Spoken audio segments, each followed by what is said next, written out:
Hello बच्चों, कैसे आप सब लोग। उम्मीद है आशा है कि सब आप लोग अच्छे होंगे, बने होंगे, मस्त होंगे। और आप देख रहे हैं मंजर ट्यूटोरियल और उसमें हम लोग पढ़ने वाले हैं क्या, 12th क्लास बायोलॉजी का। उसमें हम लोग पढ़ने वाले हैं चैप्टर नंबर 3, ह्यूमन रिप्रोडक्शन। तो बच्चों, इसमें पढ़ने वाले हम लोग क्या, ह्यूमन रिप्रोडक्शन, मानव प्रजनन। और उस चीज में हम लोग पढ़ने वाले हैं क्या, गर्भ अवस्था और गर्भ अवस्था से जुड़ी सारी बातें।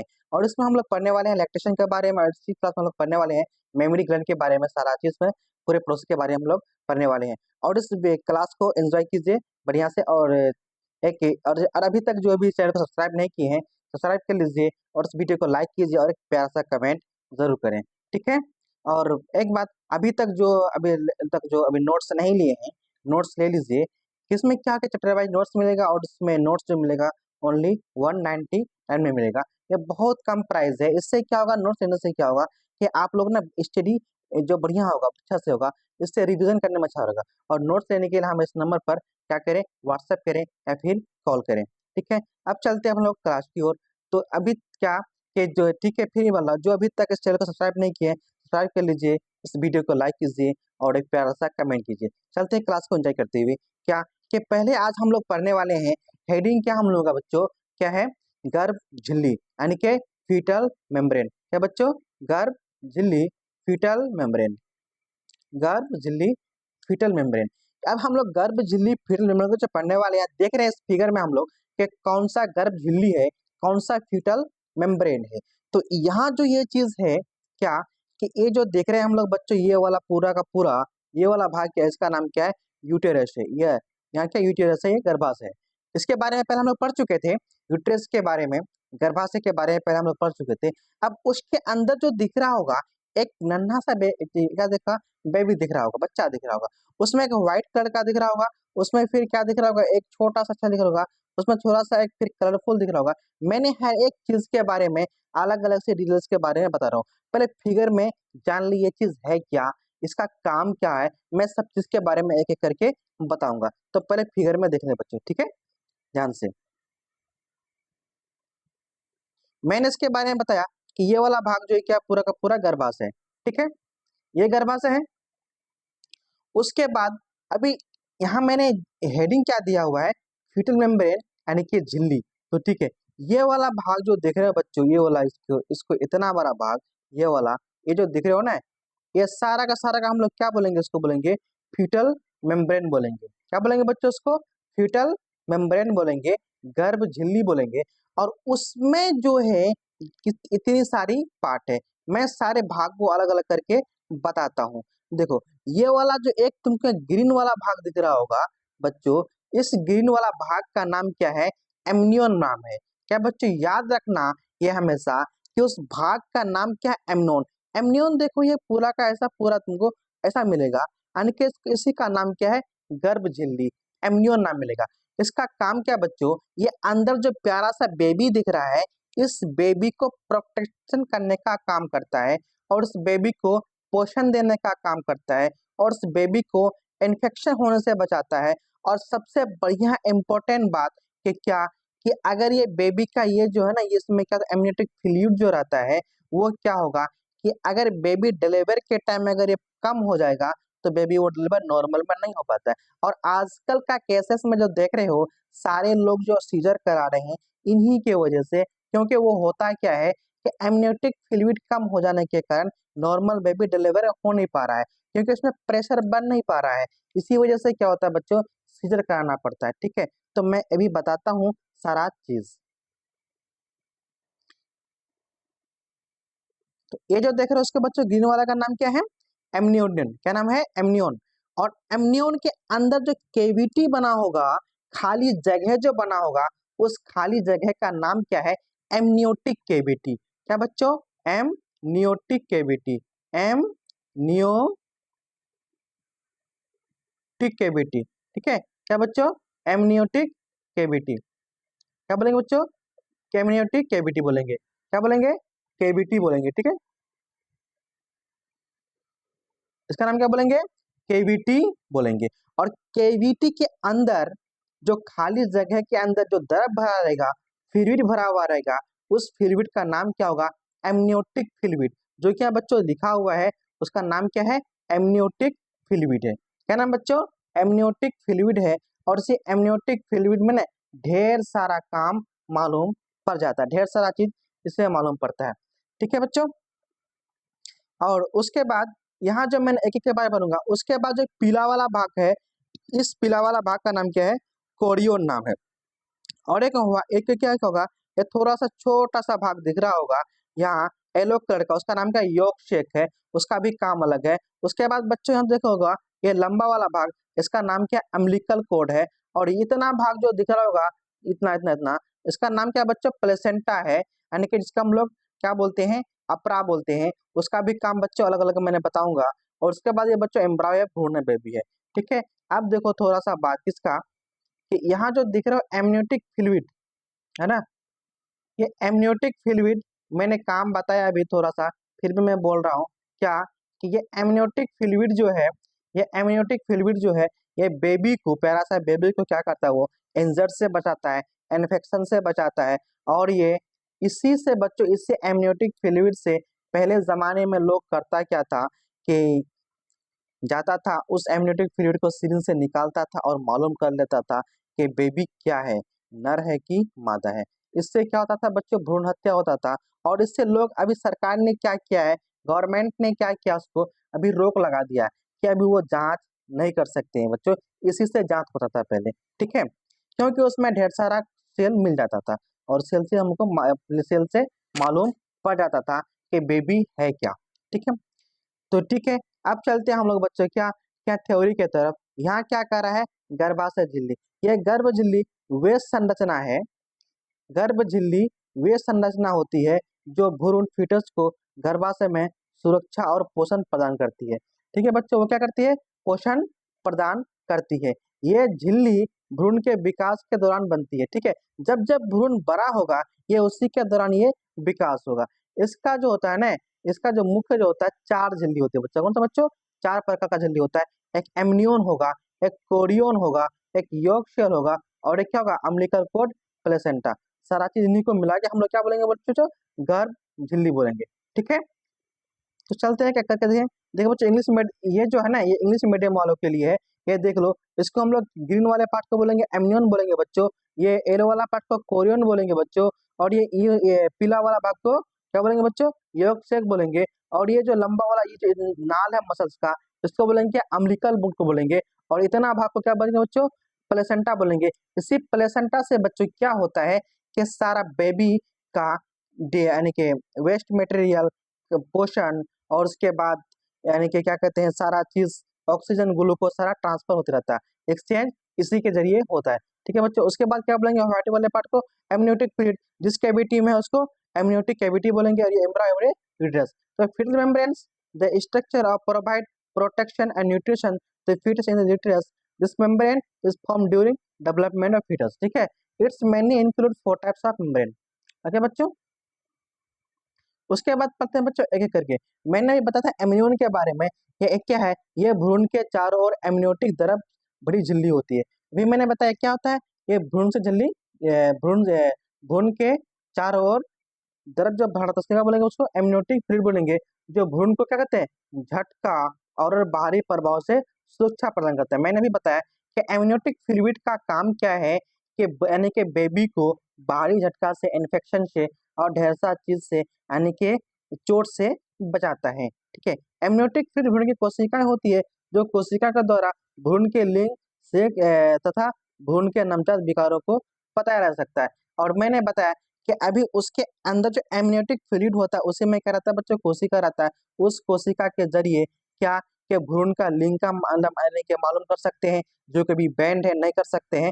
बिल्कुल ये गैर कानूनी है। और उससे एक चीज खास बात यह है कि उससे जुड़ी हुई ना हम लोग भ्रूण का बीमारी का भी पता लगा सकते हैं, कि कौन सा कुछ बीमारी है तो उसे पता लगा सकते हैं, जो कि लोग करते हैं, नहीं करना भी नहीं चाहिए। इसमें बहुत सारे नुकसान है, बहुत सारे इसमें क्या देखा गया? नुकसान देखा गया। ठीक है। इसलिए गैर कानूनी है। ठीक है। एमनियोटिक कार्य, यह भ्रूण को सूखने से बचाता है। ठीक है।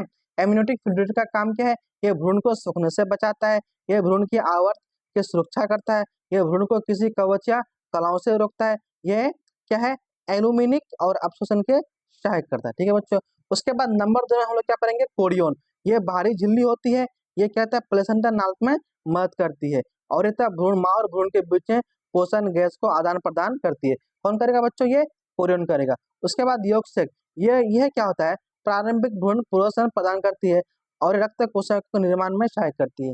ठीक है, उसके बाद क्या, एलेंट्रेस, ये भ्रूण के अपशिष्ट पदार्थ को इकट्ठा करने में और प्लेसेंटा के विकास में मदद करता है। ये चारों परत है बच्चों, चारों परत का काम है ये, अलग अलग आप बढ़िया से देखें, एंजॉय कीजिए वीडियो को। ठीक है बच्चों, इंग्लिश मीडियम वालों के लिए और ये सेम टू सेम चीज है। ये क्या, एमनियोटिक है। उसके बाद इसका मैंने बनूंगा, ये क्या करता है, प्रोटेक्शन फॉर, क्या होता है, ड्राइंग, ये सूखने से बचाता है। प्रोटेक्शन ऑफ एक्सटर्नल है, यानी कि बाहरी चोट से बचाता है।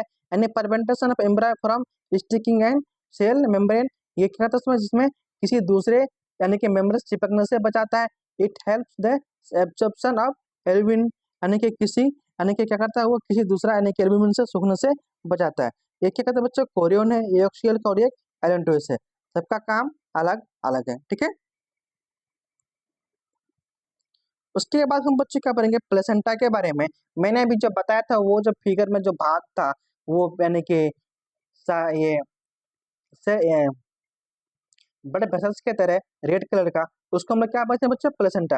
प्लेसेंटा का काम क्या है, भोजन पदार्थ यानी कि पोषण पदार्थ, ऑक्सीजन गैस, जितना भी चीज है सारा वेस्ट मटेरियल का एक्सचेंज करना, आदान प्रदान करना, ये काम किसका है बच्चों, ये प्लेसेंटा का काम है। और ये जिस नाल के द्वारा होता है उसका नाम क्या है बच्चों, उसका नाम है क्या बच्चों, उसका एम्बिलिकल कोड नाम है। जिस नाल के द्वारा होता है उस नाल का काम क्या है, एम्बिलिकल कोड है। तो बढ़ेंगे बच्चे हम लोग क्या, यानी कि प्लेसेंटा।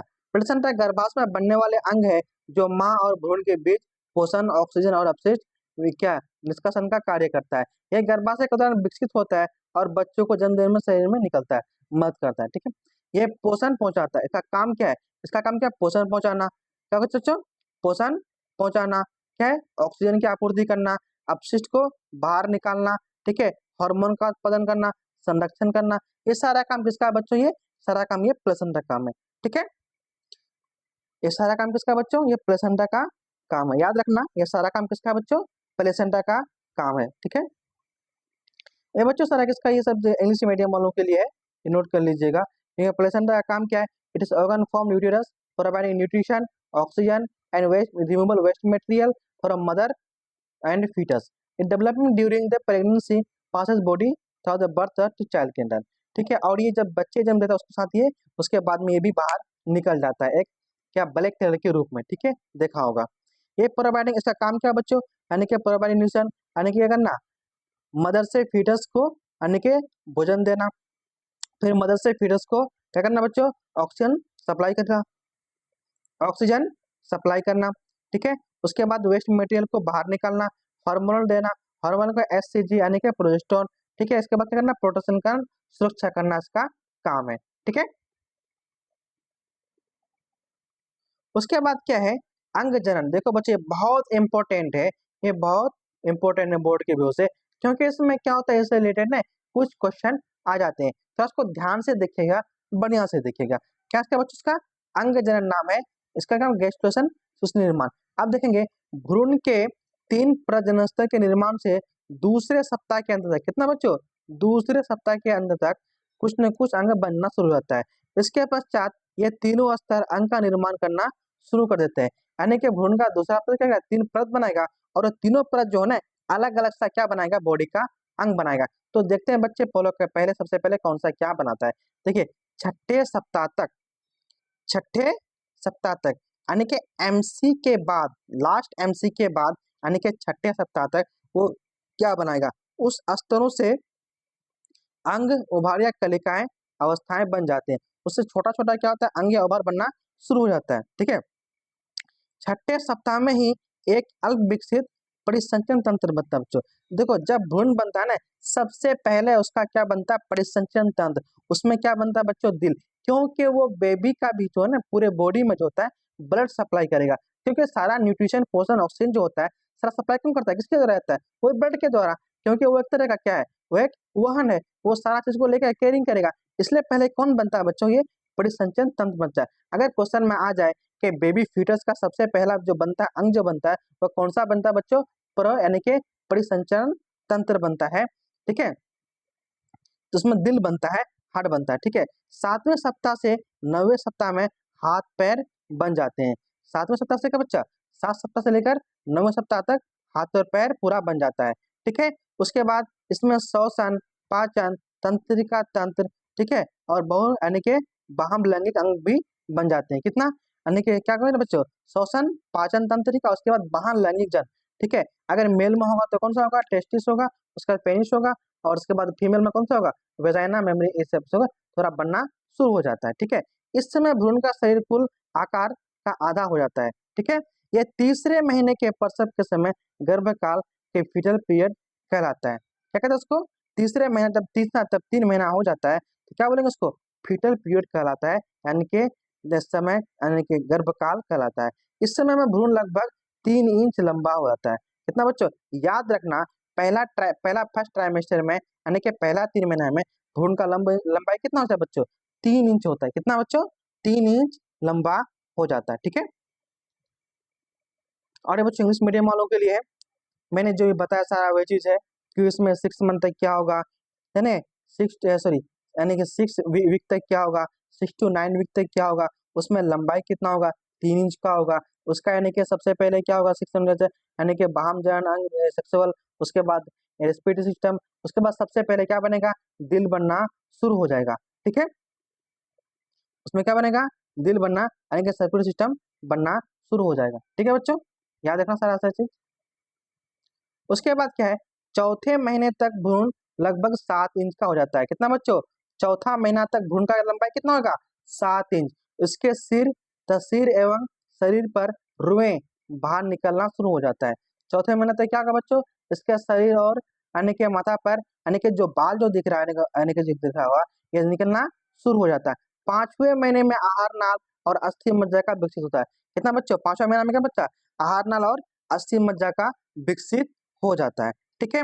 उसके बाद 6ठे महीने तक मानव का छोटा क्या कहता है, रूप ग्रहण कर लेता है और भ्रूण का हृदय धड़कन प्रारंभ हो जाता है। 6ठे महीना में क्या होता है, एक मानव के तरह उसका आकार बन जाता है और हृदय जो होता है, दिल जो होता है, धड़कना स्टार्ट हो जाता है, ठीक है बच्चों। और उसके बाद 7वें महीने तक फीटस इतना विकसित हो जाता है कि वो प्रसव के लिए, वो पार्चुरेशन के लिए, ठीक है, वो तैयार हो जाता है। 8वें महीने में इसका वसाव जमना शुरू हो जाता है, यानी कि 8वें महीना में क्या होता है बच्चों, कि उसका बॉडी में जो है ना चर्बी जमना शुरू हो जाता है, जिससे क्या होता है, थोड़ा यानी कि बच्चे का आकार बढ़ जाता है। क्योंकि 7वां महीना जब बच्चा जन्म होता है बहुत छोटा होता है, बहुत पतला होता है, क्योंकि उसमें से वसा होता ही नहीं। क्योंकि वसा कब बनता है, बच्चा का वसा कब जमता है, 8वां महीना में जमा होता है, ठीक है। और 9वें महीने में क्या होता है, वो 10 से 20 इंच का हो जाता है, और वो होता है क्या होता है, 3 से 4 किलोग्राम का हो जाता है नॉर्मल, ठीक है। और वो क्या जन्म के लिए वो तैयार हो जाता है बच्चों, ठीक है। इतना चीज सारा याद रखना है, इतना चीज जो बच्चों क्या रखना है, याद रखना है, ठीक है। उसके बाद तो ये सारा इंग्लिश मीडियम वाले के लिए मैंने यही बताया कि क्या, कि 4th मंथ तक क्या होगा, 7 इंच का होगा, ठीक है। इट्स उसमें क्या होता है, हेयर निकलना शुरू हो जाता है बॉडी और इसमें हेड में।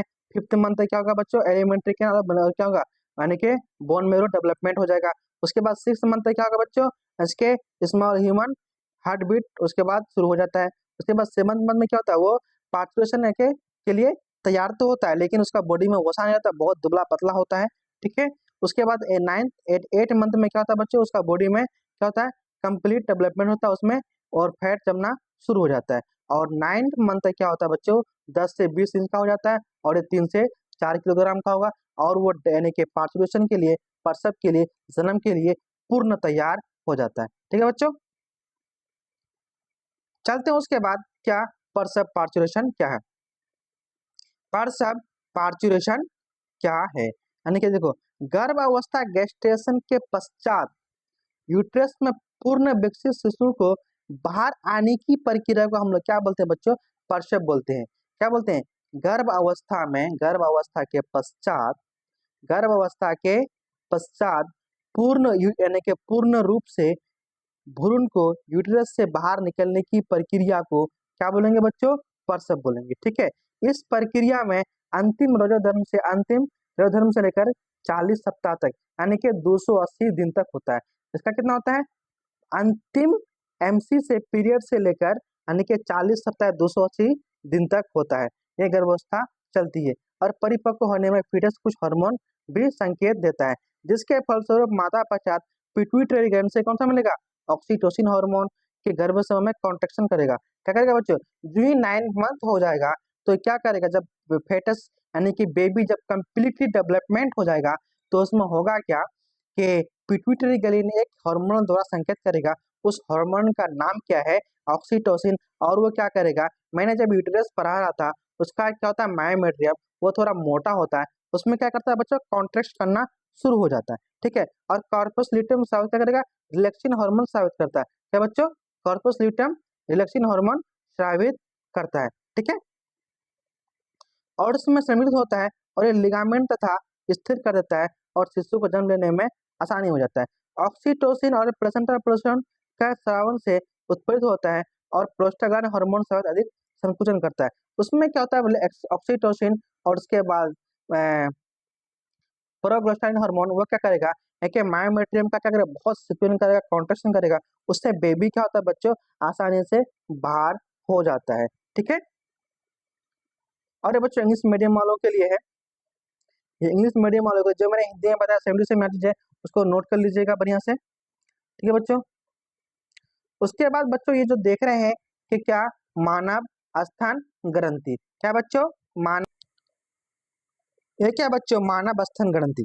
देखो मानव स्तन ग्रंथि जो है ये क्या है, मानव स्तन ग्रंथि।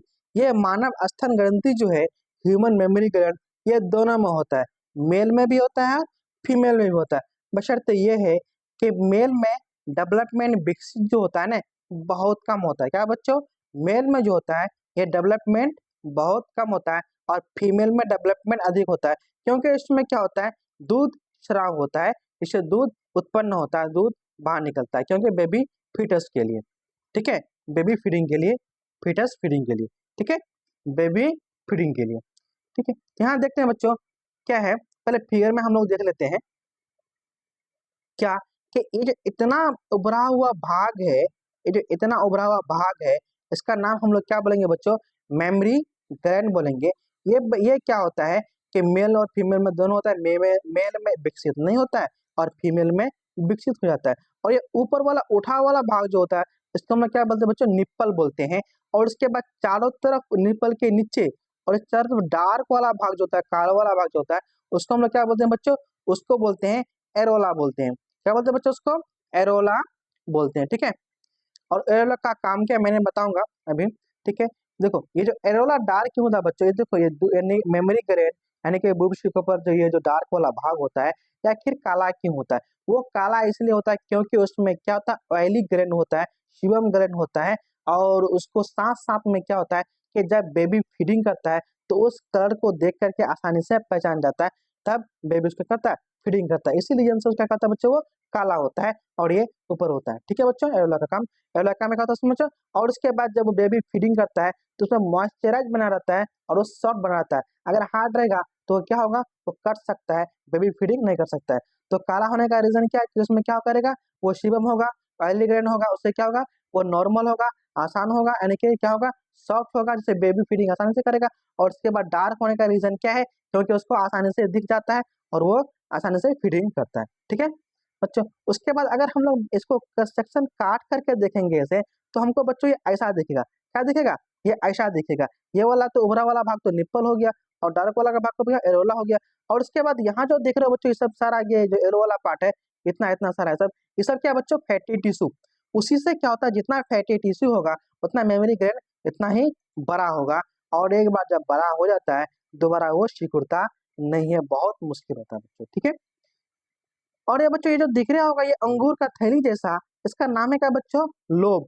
इसका नाम क्या बच्चों, लोब होता है। इसका नाम क्या है, लोब से अंगूर का थैली नहीं दिखता है गुच्छा जैसा बिल्कुल लटकता है, उसका नाम क्या है बच्चों, ये लोब है। और उस उन जो छोटे छोटे अंगूर के दाना जैसा जो मिलेगा उसका नाम क्या बच्चों, लोब्यूल नाम है। क्या नाम बच्चों, ये लोब्यूल। यही लोब्यूल क्या करता है, दूध का श्रावण करता है, बनाता है दूध, वही बनता है। और इस वहाँ इस ये जो एक जो ये नाली जो दिख रहा होगा इस नाली का नाम क्या है, डक्ट। उसी नाली का होता हुआ कहाँ जाता है, एरोला, एरोला में कम टेम्पोररी जमा होता है, उसके बाद निपल के द्वारा ये बाहर निकल जाता है, ठीक है बच्चों। उसके बाद देखो यहाँ थ्योरी में क्या पढ़ाएंगे, स्तन ग्रंथि एक विशेष एपोक्राइन ग्लैंड है जो स्तरी में दूध क्या करता है, लैक्टेशन के लिए उत्तरदायी होता है, ये पुरुष और महिला दोनों में पाई जाती है, लेकिन महिला में ये अधिक विकसित होती है। ठीक है बच्चों, कहते हैं महिला में अधिक विकसित होती है। अब यहाँ क्या है बच्चों, संरचना। हम लोग क्या पढ़ेंगे अभी, हम लोग क्या पढ़े, ग्रंथि पढ़े है ना, एरोल पढ़े, वसा पढ़े। तो देखो ग्रंथि यानी कि ग्लैंडुलर टिश्यू, ग्रंथि ऊतक, इसका काम क्या है, ये दूध उत्पन्न वाली कोशिका समूह होता है। ये क्या होता है, यानी कि ग्लैंडुलर टिश्यू क्या है, ग्रंथि ऊतक क्या है, ये दूध उत्पन्न करने वाली कोशिका का समूह होता है।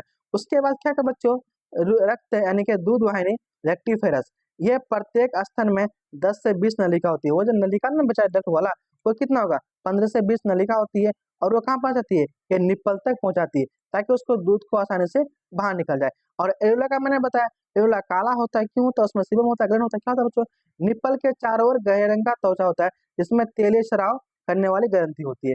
फिर क्यों होता है, वो सॉफ्ट होता है, सॉफ्ट होने के लिए, ताकि बेबी आसानी से फीडिंग करे। हार्ड होगा तो सब क्या करेगा, वो फीडिंग कर नहीं पाएगा। ठीक है, ये ओसा होता है, एडिपो टिश्यू क्या होता है बच्चों, ये स्तन को उसका आकार समर्थन देता है। ये सनोजी ऊतक, ये पूरी संरचना को मजबूती प्रदान करता है। ठीक है बच्चों, ये बच्चों इंग्लिश मीडियम वालों के लिए सेम टू सेम चीज है, ये कुछ दूसरा चीज नहीं है। ये ग्लैंडुलर टिश्यू है, 15 से 20 होगा। ठीक है, ये निप्पल होगा, कॉन्डन होगा, सिग्रेशन ब्रेस्ट फीडिंग होगा। ठीक है बच्चों, आप देखते हैं इसका बच्चों कार्य, फंक्शन, इसका काम क्या है, फंक्शन क्या है। यहाँ क्या है कि कार्य, फंक्शन, यह स्तन ग्रंथि मुख्य कार्य क्या करता है, दूध उत्पन्न करता है, स्तनपान करता है, ब्रेस्ट फीडिंग के माध्यम से शिशु को पोषण प्रदान करता है। ठीक है, इसका दूसरा काम क्या है, ये हार्मोन एस्ट्रोजन और प्रोजेस्टेरोन और प्रोलैक्टिन इसका विकसित और कार्य को नियंत्रित करता है। डेवलपमेंट क्या है, शिशु अवस्था में यह ग्रंथि क्या होता है, अविकसित रहता है। जब बच्चा छोटा रहता है, ये क्या रहता है, अविकसित रहता है, यानी कि प्यूबर्टी में एस्ट्रोजन और प्रोजेस्टेरोन हार्मोन की वजह से ये विकसित हो जाता है। यानी कि जब प्रोजेस्टेरोन हार्मोन जितना अधिक होगा, एस्ट्रोजन हार्मोन जितना अधिक होगा, उतना ही जल्दी ही ये विकसित हो जाता है।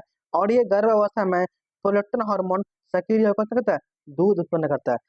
प्रोलैक्टिन हार्मोन क्या का काम क्या है, ये एक्टिव होकर दूध उत्पन्न करना शुरू कर देता है। और ये एक्टिव कब होता है, बेबी क्या, डिलीवर के बाद। ठीक है बच्चों, याद रखना।